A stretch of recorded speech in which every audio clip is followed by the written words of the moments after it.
অন্ধকার জগতের সবচেয়ে ভয়ঙ্কর বিষয়গুলোর একটি হলো কালো জাদু। এই মুভিটিতে দেখা যায় এমন এক মার্কেট যেখানে ব্যবসা বাড়ানোর জন্য গোপনে ব্যবহার করা হয় শয়তানি কালো জাদু। এখানে কেউ পরিশ্রম বা সততার উপরে নয়, বরং অশুভ শক্তির সাহায্যে নিজের ব্যবসাকে সফল করার চেষ্টা করত।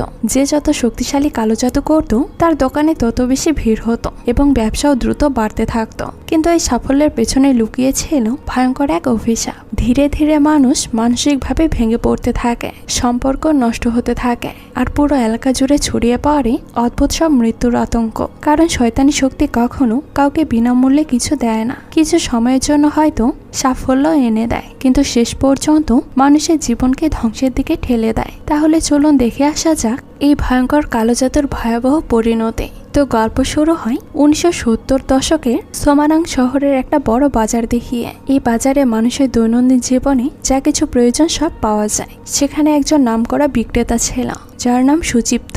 এত বড় বাজারের মধ্যে তার দোকানটাই বেশি বেচাকেনা হয়। তার একটাই কারণ, সুচিপ্ত সবার সাথে খুব নম্র ব্যবহার করে, তাই তার দোকানে অনেক ক্রেতারা ভিড় জমায়। আর সুচিপ্তের বিপরীতে একটা ব্যবসায়ী ছিল, তার নাম সারদী। আর সে কোনোভাবেই মেনে নিতে পারছিল না যে তার সামনের দোকানে এত কাস্টমার কিভাবে যায়। তার খুব হিংসে হয়। মূলত সারদী হলো সুচিপ্তের স্ত্রীর ভাই। তো যাই হোক, হঠাৎ একদিন সুচিপ্তর ভালো বেচাকেনা হলে সে দোকান বন্ধ করে তার সন্তানের অপারেশনের জন্য হসপিটালে আসে। সেখানে তার ছোট পরিবারকে দেখা যায়, মানি, শিফা ও আরতি। অপারেশনের কয়েকদিন পর আরতি তার জ্ঞান ফিরে পায়, আর তার জ্ঞান ফিরতেই তার ব্রেন শক্তি ভালো হয়ে যায়। এমনকি সে অদ্ভুত কিছু ভয়ঙ্কর আত্মাও দেখতে পায়। তারপর আরতি যখন বাসায় আসে এবং একটা দূরবীন দিয়ে খেলা করার সময় সে ভয়ঙ্কর আত্মাটাকে দেখতে পায়। সে ভয়ে কাঁদতে শুরু করে, তবুও সে কাউকে কোনো কিছুই বলে না। তো যাই হোক, একদিন মানি আরতির চোখ দেখানোর জন্য একটা ডক্টরের কাছে নিয়ে আসে, কেননা আরতি বারবার তার মাকে তার চোখ ব্যথার কথা বলছিল। এখানে একটা অবাক করা বিষয় হলো, ডক্টর আরতিকে দেখার পরেও তার মাকে বলে তার চোখ সম্পূর্ণ সুস্থ আছে। এরপর দেখা যায় সুচিপ্ত যখন তার দোকান বন্ধ করছিল, তখন সে একটা অদ্ভুত কিছু দেখতে পায়। সে দেখে একটা প্যাকেট দরজায় আটকে গিয়েছে, আর সেটা বের করে সুচিপ্ত খুলে দেখে ভেতরে কয়েকটা পেরেক রয়েছে। এটা দেখে সে ভাবে এটা সম্ভবত কেউ তাকে কালো জাদু করেছে। সুচিপ্ত খামোখা সারদিকে সন্দেহ করে এবং কিছু দূরে গিয়ে একটা ডাস্টবিনে ফেলে দেয় এবং বাড়ি চলে যায়। তার বাড়ি ফিরতে ফিরতে হঠাৎ তার কাঁধে খুব ব্যথা হতে থাকে এবং এইসব কথা তার স্ত্রীকে সে খুলে বলে এবং সে আরতির রুমে গিয়ে তাকে ঘুম থেকে ডেকে তোলে। আরতি ঘুম থেকে উঠে দেখে তার বাবার ঘাড়ে অদ্ভুত রকমের একটা শয়তান বসে আছে। এটা দেখে আরতি জোরে চিৎকার করে ওঠে। সে ভয়ে কাঁপতে কাঁপতে তার মাকে সবকিছু বলে দেয়। তো যাই হোক, সুচিপ্ত এই ঘটনার পর রুস্তম নামে তান্ত্রিককে ডেকে আনে। তারপর সে আরতিকে ভালোভাবে পরীক্ষা করে জানায় এমন ঘটনা অস্বাভাবিক কিছু নয়। অপারেশনের পর আরতির দৃষ্টি প্রখর হয়েছে, তাই সে অদৃশ্য সবকিছুই দেখতে পাচ্ছে। গত রাতে আরতি তার বাবার ঘাড়ে যে আত্মাটা দেখেছিল সেটা সত্যিই ছিল। তবে এখানে একটা বিষয় হলো, সুচিপ্তের ঘাড়ে থাকা সেই আত্মাটাকে রুস্তম তাড়িয়ে দেয়। এক পর্যায়ে সুচিপ্ত রুস্তমকে বলে এগুলো থেকে কিভাবে আমরা রেহাই পেতে পারি। তখন রুস্তম সুচিপ্তকে বলে এত ছোট বয়সে ওর স্মৃতিশক্তি এতটা প্রখর হবে, ও এসব কিছু দেখতে পাবে। এই স্মৃতিশক্তির সঙ্গে বেঁচে থাকা খুবই কঠিন। এদিকে রুস্তম বলে দেয় এই শক্তি পুরোপুরি বন্ধ করা আমার পক্ষে সম্ভব নয়। তারপর রুস্তম তাকে আরো একটা অপারেশনের কথা বলে আর বলে এই স্মৃতিশক্তিকে সীমিতও করা যাবে। তাহলে আরতি শুধু তাদেরকেই দেখতে পাবে যারা নিজেরা নিজেদেরকে প্রকাশ করতে চাইবে, আর যারা চাইবে না তাদের আরতি দেখতে পাবে না। রুস্তম সুচিপ্তকে বলে আরতিকে যতটা সম্ভব বাজারে যেতে দেওয়া যাবে না, কারণ বাজারে থাকে মিথ্যা প্রচারণা। এবং রুস্তম বাজারের সব থেকে খারাপ জায়গায় বর্ণনা দেয়, যেখানে ব্যবসায় লাভের জন্য করা হয় কালো জাদুর অশুভ শক্তির ব্যবহার। 1983 সালে দেখা যায় আরতি ও শিফা বড় হয়ে গিয়েছে। আরতির একটা ছোট ভাই হয়েছে, তার নাম আরিফ। একদিন সকালে নাস্তার সময় মানি আরতিকে মনে করিয়ে দেয় তাকে স্কুলে ফি দিতে হবে। তারপর তার মা তাকে বাজারে গিয়ে তার বাবার কাছ থেকে টাকা নিতে বলে, কিন্তু আরতিকে রুস্তম বাজারে যেতে নিষেধ করেছে। আরতি হাতে কোনো উপায় না পেয়ে সে বাজারে যেতে বাধ্য হয়। আরতি বাজারের মধ্যে ঢুকতেই দেখতে পায় একটা খাবারের দোকানে বিক্রি বাড়ানোর জন্য শয়তান রাখা হয়েছে। এটাকে সে দেখেই ওখান থেকে দৌড়ে সামনে যেতে একটা কাপড়ের দোকানে একটা মোটা জিনকে দেখতে পায়। যেখানে ওই দোকানের ব্যবসা বাড়াতে সাহায্য করছিল। আবারও আরতি দৌড়ে পালাতে গিয়ে উজাক নামের একটা ব্যক্তির সঙ্গে ধাক্কা খায়। সুচিপ্তর দোকানের পাশে উজাকের দোকান ছিল এবং দুজনে একই জিনিস বিক্রি করে। এক পর্যায়ে আরতি তাকে সাহায্য করতে গেলে সে উল্টো তার উপরে রেগে যায়। এটা দেখে আরতি একটু অবাক হয়। তারপর এখানে থাকা একটা ব্যক্তি আরতিকে বলে, ওনার কথায় তুমি মন খারাপ করো না, কারণ ওনার মন মানসিকতা এখন ভালো নেই। কয়েকদিন আগে তার বাচ্চা মারা গিয়েছে। আরতি কারো কথা না শুনে তার বাবার দোকানে চলে যায়। সেখানে থাকা কর্মচারীদের জিজ্ঞাসা করে তার বাবা কোথায়। সেখানে থাকা কর্মচারীরা বলে, আপনার বাবা উপরে আছে। সঙ্গে সঙ্গে আরতি উপরে চলে যায় আর গিয়ে দেখে তার বাবা সারদির সাথে ঝগড়া করছে। সারদি অভিযোগ করে সুচিপ্ত নাকি লোভী হয়ে গিয়েছে। তারপরে সুচিপ্ত হেসে বলে, এটা লোভ নয়, এটা সৃষ্টিকর্তার দেওয়া বরকত। আর এই কথা শুনে সারদি রেগে সেখান থেকে চলে যায়। তখন আরতি ভাবতে থাকে যে সারদি এখনো তাদের পরিবারকে কেন মেনে নিচ্ছে না। আরতি ভাবে সারদি তাদের পরিবারকে হিংসা করে। এদিকে সবসময় সুচিপ্তর দোকানে জমজমাট থাকে আর এদিকে সারদির দোকান ভালোভাবে চলছে না। তার স্ত্রী সন্তান সবাই মারা গিয়েছে। তার মন মেজাজ সবসময় খারাপ থাকে। তারপর সুচিপ্ত আরতিকে বলে, আমাদের মধ্যে যাই হোক না কেন, মনে রাখবে সারদি তোমার মামা হয়। তো যাই হোক, আরতি তার মূল কথা তার বাবার সঙ্গে বলে তার পড়াশোনার জন্য টাকা লাগবে। তারপর সুচিপ্ত তার গোপন ঘরে গিয়ে আরতিকে কিছু টাকা দেয়। তারপর এক পর্যায়ে আরতি দোকান থেকে বের হয়ে যাওয়ার সময় আবার সেই অদ্ভুত রকমের জিন দেখতে পায় এবং সে ভয়ে সেখান থেকে দৌড়ে পালাতে শুরু করে। তারপর সে বাসায় আসলে তার ছোট ভাই আরিফ জিজ্ঞাসা করে, তুমি বাজারে কি কি দেখেছ? আরতি তার ছোট ভাইকে কোনো কিছুই বলে না। তো যাই হোক, প্রতিদিনের মতো সুচিপ্ত তার দোকানের পাশে কালো জাদুর কিছু জিনিস পায়। তারপর সে কৌতূহলবশত সে কাপড়টি খোলা মাত্রই দেখতে পায় ভেতরে একটা কঙ্কাল রয়েছে। তার সাথে সাথেই কিছু ভয়ঙ্কর শব্দ সে শুনতে পায়। তো সুচিপ্ত বরাবরের মতোই সেই জিনিসগুলো নিয়ে ডাস্টবিনে ফেলে দেয় এবং বাসায় আসলে রাতে ঘুমোতে গেলে হঠাৎ তার ঘুমের মধ্যে অস্বাভাবিক কিছু সে দেখতে পায়। সে স্বপ্নের মধ্যে দেখতে পাচ্ছিল তাকে একটা বনের মাঝে দড়ি দিয়ে বেঁধে রাখা হয়েছে এবং সেখানে কোনো একটা তান্ত্রিক কিছু মন্ত্র পাঠ করে, তার উপরে ঝাড়ফুঁক করতে থাকে। আর যে মন্ত্রটা পড়ছিল তার নাম হলো ইয়াতি এবং সে তান্ত্রিক সুচিপ্ত শরীরে সে অশুভ আত্মাটা প্রবেশ করায়। এটা কোনোভাবেই স্বপ্ন ছিল না, কারণ সুচিপ্ত বাস্তবেও ঠিক একই যন্ত্রণা অনুভব করে। তো যাই হোক, পরদিন সুচিপ্ত সকলের সঙ্গে সকালে নাস্তা করতে বসে এবং নাস্তা করতে করতে হঠাৎ করেই তার বমি হতে শুরু হয় এবং সে অজ্ঞান হয়ে যায়। এতে করে পরিবারের সবাই তার বাবাকে নিয়ে খুব ভয় পেয়ে যায়। তো সবাই মিলে তার বাবাকে হসপিটালে নিয়ে গেলে ডক্টর পরীক্ষা করে বলে তার শরীরে কোনো সমস্যা নেই, সবকিছুই ঠিকঠাক আছে। আর হঠাৎ করে সুচিপ্ত বলে ওঠে সে বাড়ি যাবে। এটা দেখে সবাই অবাক হয়ে যায়। তাছাড়া সুচিপ্ত কোনো ওষুধ খেতে চায় না। সুচিপ্ত বাড়িতে ফেরার পর প্রতিবেশীরা তাকে দেখতে আসে এবং প্রতিবেশীরা তাকে বলে একটু ঝাড়ফুঁক করাতে। প্রতিবেশীরা সন্দেহ করতে থাকে যে সুচিপ্তর উপরে কালো জাদু করা হয়েছে। তারা সবাই তার দোকানের উপর সন্দেহ করতে থাকে, কারণ ওই বাজারের মধ্যে তার দোকান সব থেকে বেশি চলে। তাই ভাবে যে কেউ তাকে কালো জাদু করেছে, কিন্তু তাদের কথাই সুচিপ্ত কান দেয় না, কারণ সুচিপ্ত ভাবে কালো জাদু বলে কোনো কিছু হয় না। তারপর দেখা যায় এসব কিছু কালো জাদুর কথা শুনে আরতি অধীর আগ্রহ নিয়ে আরিফের বই পড়তে শুরু করে। আর ওই বইটিতে জিনদের নিয়ে আলোচনা করা হয়েছে, যেখানে বিশেষ আকর্ষণ ছিল 5 নম্বর অধ্যায়, যেখানে জিনদেরকে নিয়ে বিশেষভাবে লেখা ছিল। সুচিপ্ত অসুস্থ থাকায় সে বাজারে তার দোকান খুলতে পারে না। তাই এক পর্যায়ে আরতি গাড়িতে করে তার মাকে বাজারে নামিয়ে দেয়, যাতে ওই সময় আরতির মা দোকানটাকে সামলাতে পারে। সেখানে দেখা যায় সারদি সুচিপ্তর দোকানে এসে সুচিপ্তর খবর নিতে শুরু করে এবং মার্নির হাতে একটা ওষুধ দেয়। আর সেই ওষুধ মার্নি আরতির হাতে দিয়ে বলে এটা বাসায় নিয়ে যাও। তবে আরতি সেটা ডাস্টবিনে ফেলে দেয়। আরিফ স্কুল থেকে সোজা বাসায় ফিরে দেখে তাদের কাজের লোক ছুটি নিয়ে চলে যাচ্ছে। তারপর আরিফ বারান্দায় দেখতে পায় ছোট একটা প্যাকেট পড়ে আছে। আরিফ কৌতূহলবশত দৌড়ে এসে সে পুটলিটাকে খুলে দেখে। সেটার মধ্যে ছিল কঙ্কাল, ঠিক যেমনটা তার বাবা দেখেছিল।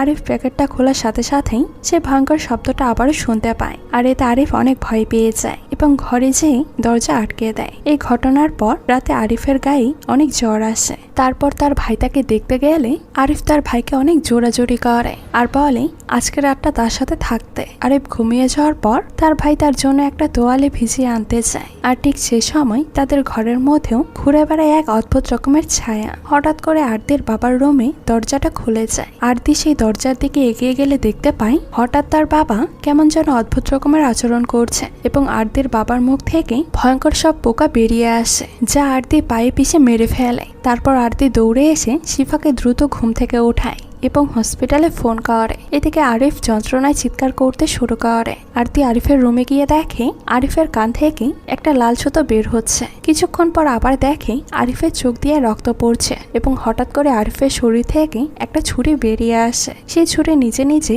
আরিফের গায়ে আঘাত করে। চোখের সামনে এসব কিছু দেখে আরতি বিশ্বাস করতে পারছিল না, আর তার চোখের সামনেই তার ছোট ভাই সেখানে মারা যায়। আরতি জোরে চিৎকার করে উঠলে মানি ও শিফা দুজনে আরিফের রুমে দৌড়ে এসে দেখতে পায় আরিফ আর বেঁচে নেই। তো পরদিন আরিফকে দাফন করা হয়, আর তাদের দাফনের সময় তার মামা সারদি উপস্থিত হয়। ঠিক সেই সময় আরতি তার মামার উপর রেগে গিয়ে তাকে গলা ধাক্কা দিয়ে বের করে দেয়। লাস্টে কোনো উপায় না পেয়ে তার মামা বলে, আমার উপর রাগ করছো কেন? তো যাই হোক, সারদির করার কিছু থাকে না, সেখান থেকে সে চলে আসে। অন্যদিকে সুচিপ্তর রোগ ধরা পড়ে, সে মানসিক সমস্যায় ভুগছে। যদিও সুচিপ্তর বাইরে থেকে সবকিছুই স্বাভাবিক ছিল, কেউ সুচিপ্তকে দেখে বুঝতে পারতো না যে তার মানসিক সমস্যা আছে। এদিকে মার্নি কিছু খেতে না চাইলে শিফা তাকে বুঝিয়ে খাওয়ানোর চেষ্টা করে, কিন্তু সে কোনো মতেই খেতে চায় না। সে চায় তার ছেলে আরিফের কাছে চলে যেতে। এ কথা শুনে শিফা অনেক ইমোশনাল হয়ে তার মাকে জড়িয়ে ধরে। আরতি তার মার কাছে জিজ্ঞাসা করে তার কাছে কি রুস্তমের কোনো ফোন নাম্বার আছে।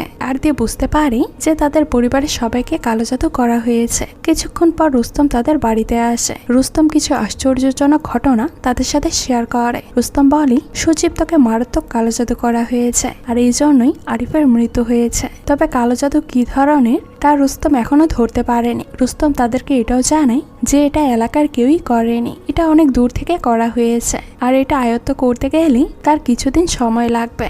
তখন রুস্তম বাড়ি থেকে বের হয়ে যাওয়ার সময় তাদের একটা তাবিজ দিয়ে আসে এবং তাদের একটা শর্ত বলে দেয় যে তারা কখনো যদি কাউকে সন্দেহ করে যে কে এই কালো জাদু করেছে, তাহলে যে জাদু করেছে তার কখনো দেখা পাওয়া যাবে না, এমনকি তাদের প্রাণও যেতে পারে। রুস্তম চলে গেলে পরদিন সকালে আরতি তার বাবার অনুমতি নিয়ে দোকান দেখাশোনা করতে যায়, যেখানে আরতি অদ্ভুত অদ্ভুত জিনিস দেখতে পায়। আরতি ওখানে গিয়ে অস্বাভাবিক গন্ধ পাচ্ছিল এবং রান্নাঘরের তন্ত্রমন্ত্রের কিছু জিনিস দেখতে পায়। আরতি উচাকে সাহায্য করতে গেলে উচাক সামনাসামনি না করে দেয়। অন্যদিকে দেখা যায় এগুলো দেখে সারদি আরো বেশি হিংসা করে। সারদির দোকানে তেমন কেউই আসে না, কারণ সুচিপ্ত অসুস্থ ছিল।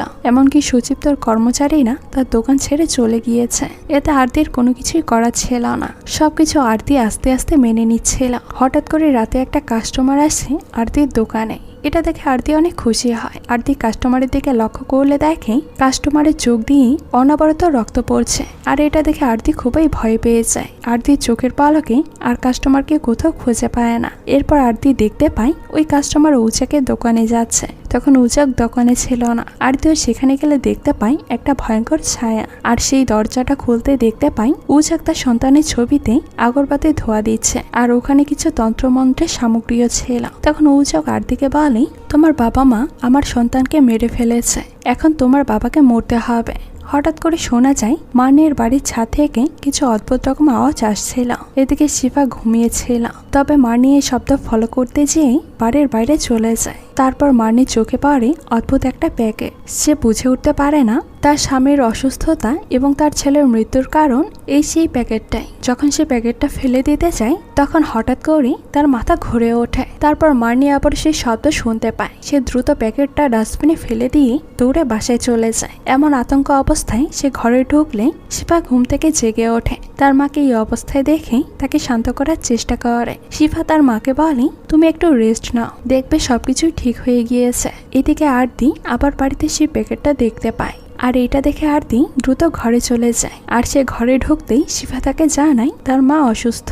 শিফা আরো জানায় আরিফের যেমন হয়েছিল ঠিক তার মারও তেমন হয়েছে। একথা শুনে আরতি সঙ্গে সঙ্গে শিফাকে বলে, তুমি তাড়াতাড়ি রুস্তমকে ফোন দাও। তারপর দ্রুত রুস্তম বাড়িতে এসে সবকিছু পরীক্ষা নিরীক্ষা করে দেখে। রুস্তম পরীক্ষা করে ধারণা করে এই কালো জাদুর জিনিসপত্র সম্ভবত পূর্ব দিকের থেকে করা হয়েছে, আর পূর্ব দিকের কালো জাদু খুবই ভয়ঙ্কর হয়ে থাকে। রুস্তম সবাইকে সতর্ক করে বলে, এমন কিছু আবার দেখতে পেলে কখনোই স্পর্শ করবে না। যদি এটা তোমরা ধরো এবং খোলো এতে সবার ক্ষতি হবে। এসব কিছু শুনে এক পর্যায়ে আরতি খুব বিরক্ত হয়ে সারদের কাছে যায়। সারদের কাছে গিয়ে বলে, তুমি আর কতদিন আমার পরিবারকে কষ্ট দেবে? এক এক করে তুমি সবাইকে ধ্বংস করে দিচ্ছ। প্রথমে বাবা, তারপর আমার ভাই, এখন আমার মাকে শেষ করে ফেলতে চাইছ। এতে সারদি রেগে গিয়ে বলে, আমি কখনো কারো ওপর কালো জাদু করিনি। সর্বপ্রথম এই কালো জাদু তোমার বাবা শুরু করেছিল এবং এসব কিছুর জন্য তোমার বাবাই দায়ী। তো ফ্ল্যাশব্যাকে দেখা যায় যখন সুচিপ্ত চাকরি ছিল না তখন সুচিপ্ত সারদের কাছে সাহায্য চেয়েছিল একটি দোকান নিবে বলে। তারপর সুচিপ্ত আস্তে আস্তে একটা বিজনেস দাঁড় করায়। হঠাৎ করে একদিন সুচিপ্ত একটা কালো জাদুর প্যাকেট দেখতে পায়। সারদি সেটা দেখে সুচিপ্তকে সতর্ক করে বলে, এগুলো স্পর্শ করো না, ডাস্টবিনে ফেলে দাও। এরকম প্রতিদিন দেখা যায়। সুচিপ্তর দোকানের সামনে প্যাকেটগুলো পড়ে থাকতো। ধীরে ধীরে সুচিপ্তর দোকানের ক্রেতা কমতে শুরু করে। এমনকি একটা পর্যায়ে এসে যে সুচিপ্তর দোকানে কোনো লোকই থাকে না। তখন আরতি অসুস্থ হয়ে পড়ে। মানি আর সুচিপ্ত বুঝতে পারে না কোথা থেকে টাকা নিয়ে তার ছেলেকে চিকিৎসা করাবে। মূলত তাদের দোকানের কোনো আয় নেই। আর সুচিপ্ত এসব কালো জাদুতে বিশ্বাসী ছিল না। এক পর্যায়ে গিয়ে সুচিপ্ত বিশ্বাস করতে বাধ্য হয় যে কালো জাদু বলে কিছু আছে। তো যাই হোক, সেই রাতে সুচিপ্ত একটা তান্ত্রিকের বাড়ি গিয়ে একটা তাবিজ আনে। তারপর থেকে সুচিপ্তর ব্যবসা আবারও রমরমা হতে শুরু করে। আর তান্ত্রিকের মধ্যে ওই তান্ত্রিকের শক্তি সব থেকে বেশি ছিল। আর সুচিপ্ত এমন তাবিজ আনে যাতে প্রতিবেশীদের সব কাস্টমার তার দোকানে এসে ভিড় জমায়। এই তান্ত্রিকের একটা বিশেষ ক্ষমতা ছিল যে অন্যদের কালো জাদু করলে সেটা আবার ফিরিয়ে দিতে পারত। সারথি তখন সুচিপ্তকে বারবার করে সাবধান করছিল, কিন্তু সুচিপ্ত সারদের কোনো কথা না শুনে টাকার লোভী হয়ে গিয়েছিল। এক পর্যায়ে মার্নিও এই কালো জাদুর শিকার হয়। মার্নিকে এক্সরে করলে দেখা যায় তার পেটে অনেক পেরেক ও ধারালো বস্তু রয়েছে। আর এই বিষয়গুলো সুচিপ্ত জেনে তান্ত্রিককে জানায়। তখন তান্ত্রিক বলে, এই কাজটা করেছে উচা। আর এই কথা শুনে সুচিপ্ত অবাক হয়ে যায়। তাই সুচিপ্ত তান্ত্রিককে বলে, এমন একটা কালো জাদু করুন যেন উচা কেমন অসুস্থ হয়ে যায়। সুচিপ্ত আরো বলে, এই কালো জাদু যেন তার সন্তানের উপর গিয়ে পড়ে, এমন ভাবে জাদু করবেন। আর সেই তান্ত্রিক এত ভয়ানক ভাবে তাবিজ করে যাতে উচাকে সন্তান মারা যায়। তো যাই হোক, কিছুদিন পর সুচিপ্ত নিজেও অসুস্থ হয়ে পড়ে। এদিকে উচাক এক তান্ত্রিকের কাছে যায়। সে অনেক শক্তিশালী ছিল। আর উচাকের তান্ত্রিক এতটা শক্তিশালী যে সে তার কালো জাদু ফিরিয়ে নিতে পারছে না। তার এসব কথা আরতি কোনোভাবে বিশ্বাস করতে পারে না। আরতি বলে, আমার বাবা কালো জাদু বিশ্বাস করে না। তখন সারদি বলে, তোমার বাবা আগে এসব কালো জাদু করতো কিন্তু কাউকে কোনো কিছুই বলতো না। সারদি নিজেও এক সময় কালো জাদুর আশ্রয় নিয়েছিল। আর এই কালো জাদুর ফলে তার স্ত্রী আর সন্তান মারা গিয়েছে। তবুও আরতি কোনো মতে বিশ্বাস করে না এবং বারবার সারদিকে বলছিল, তুমি মিথ্যা বলছো। তো যাই হোক, শেষমেশ সারদি আরতিকে বলে, তুমি তোমার বাবার গোপন ঘরটা দেখে আসো। তো যে কথা সেই কাজ। আরতি তার বাবার গোপন ঘরে গিয়ে দেখতে পায় সত্যি তার বাবা কালো জাদু করত। এদিকে দেখা যায় সারদির সব কথাই সত্যি ছিল। সেখানে একটা বই সে দেখতে পায়। আর সেই বইটিতে অ্যাম্বারের নাম্বার পায়। আর সেই নাম্বারে আরতি যোগাযোগ করে এবং অ্যাম্বারের ঠিকানা খুঁজতে খুঁজতে আরতি তার বাড়িতে চলে যায়। সেখানে গিয়ে সে দেখতে পায় অ্যাম্বারের মেয়ে রত্নাকে। তারপর আরতি রত্নার সাথে দেখা করে। এদিকে রত্না যখন শুনতে পায় সে সুচিপ্তর ছেলে, তখনই রত্নার মুখের ভাবভঙ্গি চেঞ্জ হয়ে যায়। কারণ এই সুচিপ্তর জন্যই তার বাবা অ্যাম্বার এখন মৃত্যুশয্যায়, ঠিক যেমনটা সুচিপ্ত এখন মৃত্যুশয্যায়। উচাকে সন্তান মারা যাওয়ার পর অ্যাম্বার বলেছিল সে একটা অদ্ভুত কণ্ঠের শব্দ শুনেছিল এবং সে একটা অদ্ভুত রকমের কালো ছায়াও দেখতে পায়। তারপর থেকে অ্যাম্বার মৃত্যুশয্যায়। এদিকে সুচিপ্তর অবস্থা হচ্ছে আর উচাকের এমন তান্ত্রিকের কাছ থেকে কালো জাদু করেছে যার শক্তি অ্যাম্বারের থেকেও দ্বিগুণ। আর এই শক্তি এসেছে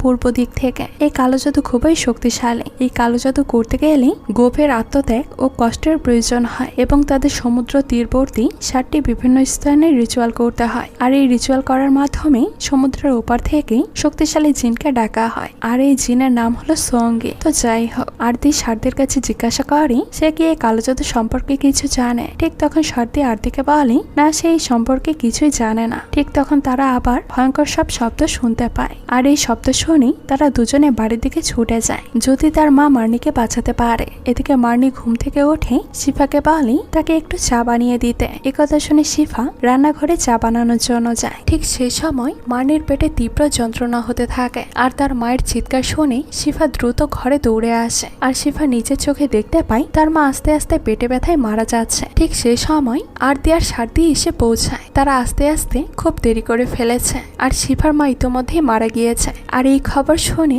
সুচিপ্তর করার কোনো কিছুই থাকে না। সে শুধু চোখের পানি ফেলতে থাকে। তো পরদিন সকালে মার্নির দাফন শেষ করা হয়। তারপরে রাতে রুস্তম একটা রিচুয়াল করে জানতে চায় কিভাবে এই কালো জাদু থামানো যায়। এদিকে আরতি রেগে উচাকের বাড়ি যেতে চায়। তখনই শিফা তাকে থামিয়ে দিয়ে বলে, উচাকের বাড়ি গিয়ে লাভ নেই, কারণ তার কাছে আছে শক্তিশালী তান্ত্রিক। তার কিছুই তুমি করতে পারবে না। তাই তুমি ওর বাড়িতে গেলে তুমিও অসুস্থ হয়ে যাবে। তারপর আরতি বলে, এখন যদি আমরা এর প্রতিবাদ না করি তাহলে ধীরে ধীরে আমাদেরকে মরে যেতে হবে। ঠিক তখন রুস্তম তাদের বাড়ি এসে পৌঁছায়। সে সবাইকে জানায় রিচুয়ালের মাধ্যমে একটা উপায় পেয়েছে। সুচিপ্তকে বাঁচাতে হলে তাদের সবাইকে শুদ্ধিকরণ করতে হবে, আর শুদ্ধিকরণ করতে প্রয়োজন হবে 7টি সমুদ্রের তীরের পানি, যেখান থেকে উজাকের তান্ত্রিক কালোজাদু করেছে। এবং তোমাদের এখন কাজ হলো প্রথমে 7টি জায়গায় গিয়ে পানি সংরক্ষণ করতে হবে, আর একই দিনে সে পানি দিয়ে রিচুয়াল করতে হবে। আর এই কাজটি সুচিপ্তার জন্মদিনের দিন সন্ধ্যা 8টার মধ্যে কাজটা সম্পূর্ণ করতে হবে। এখন তাদের হাতে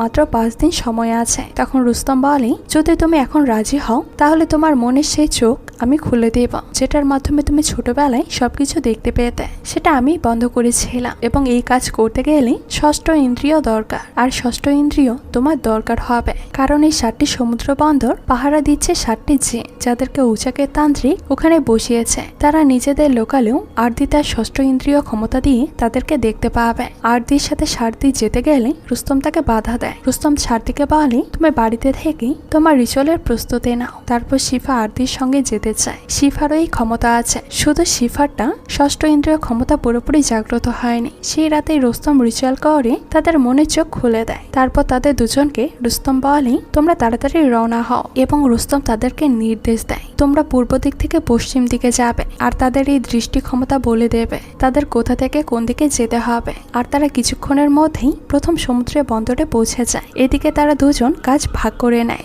শিফা প্রদীপ নেভাতে থাকে, আর তার ভাই আরতি সমুদ্র থেকে পানি ওঠায়। আর তারা সেখান থেকে আসার সময় তাদের সামনে সেই জিনগুলো এসে পৌঁছায়, আর সেই জিনটা ছিল অদ্ভুত রকমের ভয়ঙ্কর। তো যাই হোক, তারা প্রথম স্থান থেকে বেরিয়ে আসতে সক্ষম হয়। তারা ইতোমধ্যে দ্বিতীয় স্থানে পৌঁছে যায়, আর সেখানে গিয়ে একটা টাকমাথার জিনকে দেখতে পায়। তারপর তৃতীয় স্থানে তাদের সামনে আক্রমণ করে লম্বা গলাপি চুলের একটা জিন, এবং তারা এক একটা স্থানে যাচ্ছিল আর এক একটা করে জিনের মুখোমুখি হচ্ছিল। অবশেষে তারা 7 নম্বর তীরে পৌঁছালে একটা ভয়ঙ্কর জিনের সামনে এসে পড়ে। আর এটা দেখে তারা ভয় পেয়ে দৌড়াতে গেলে ওই জিন তাদেরকে পা ধরে ফেলে দেয়। এতে করে তাদের সেই পানির পাত্র ভেঙে যায়। তারপর তাদের পানির পাত্র ভেঙে গেলে সেই জিনটা উধাও হয়ে যায়। ঠিক সেই সময় সেখানে একটা রাজকীয় রথের শব্দ শুনতে পায়। তারপর একটা লোক এসে তাদেরকে একটা পানির পাত্র দিয়ে বলে, এটা রানীর উপহার। এরপর তারা সেই পানি নিয়ে বাড়ির উদ্দেশ্যে রওনা দেয়। এদিকে বাড়িতে সারদি ও রুস্তম অনেক টেনশনে পড়ে। এদিকে সুচিপ্ত মৃত্যু সজ্জায়, আর এখনো আরতি আর শিফা বাড়িতে পৌঁছালো না।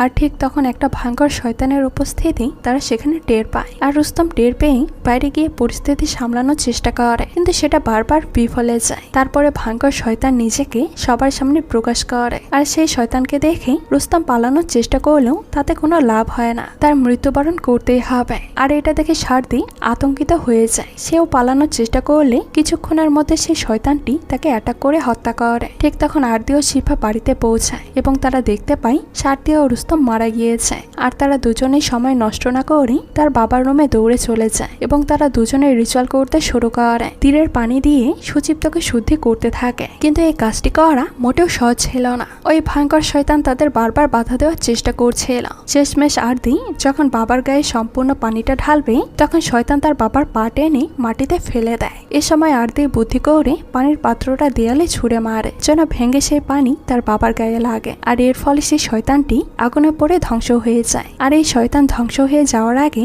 উজাক এবং তার সেই ভয়ঙ্কর তান্ত্রিককেও আক্রমণ করে এবং তাদেরকে মেরে ফেলে। অবশেষে দেখা যায় সুচিপ্ত সুস্থ হয়ে গিয়েছে, এবং অ্যাম্বারও সুস্থ হয়েছে। অ্যাম্বার জানায় সেই রাতে শয়তান সেই দ্বীপ ছেড়ে চলে গিয়েছে। এখন তাদের আর কোনো জিন অ্যাটাক করতে পারবে না। এদিকে আরতি বলে, এখন উজাকের কালো জাদু শেষ হয়েছে। তো যাই হোক, আরতি তার বাবাকে বলে, বাবা তুমি কি তোমার ব্যবসার জন্য কালো জাদু করেছিলে? সুচিপ্ত বলে, হ্যাঁ করেছিলাম, তবে আমি তোমাদেরকে কথা দিলাম আর এরকম কখনো করব না। আর এই দৃশ্যটির মধ্য দিয়েই আজকের এই মুভিটি শেষ হয়ে যায়। তো এই মুভিটি আপনাদের কাছে কেমন লেগেছে সেটা কিন্তু অবশ্যই কমেন্ট করে জানাবেন। আজকে এই পর্যন্তই, দেখা হচ্ছে নতুন কোনো ভিডিওতে। সেই পর্যন্ত সবাই ভালো থাকবেন। আল্লাহ হাফেজ।